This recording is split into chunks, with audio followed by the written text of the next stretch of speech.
Kakausapin daw ni PNP Chief Bato de la Rosa si Pangulong Duterte tungkol sa panawagang magbitiw siya dahil sa pagkakasangkot ng mga pulis sa umunay tukhang for ransom.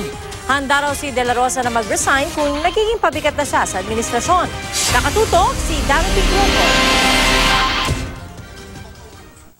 Sa kabila ng mga kontrobersyang ipinupukol kay PNP Chief Ronald Bato de la Rosa, palabiro pa rin siya nang humarap sa mga pulis sa Camp Karingal sa Quezon City kanina. Napakagandang regalo raw ang ibinigay sa kanya para sa ika-55 kaarawan niya.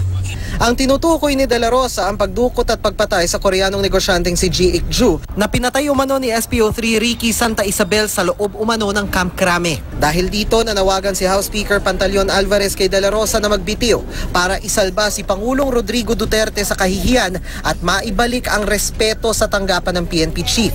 Sabi pa ni Alvarez, mukhang mas interesado pa si de la Rosa ang mag-showbiz kung ano-ano raw kasi ang ginagawa nito gaya ng pagvivideo kaya't panonood ng concert. Nitong Miyerkules lang nanood si de la Rosa ng concert ng isang international artist sa Pasay. Sagot naman ng PNP Chief, hindi siya nag-e-enjoy sa kanyang trabaho. Handa raw siyang umalis sa pwesto kung sasabihin ng Pangulo.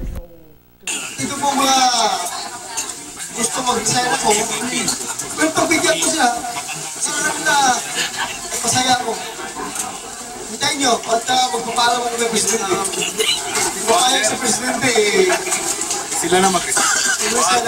Wala pang reaksyon ng Malacanang tungkol dito. Si Senadora Leila de Lima naman sinabing tila naghahanap ng palusot ang administrasyon dahil hindi na raw makontrol ang PNP.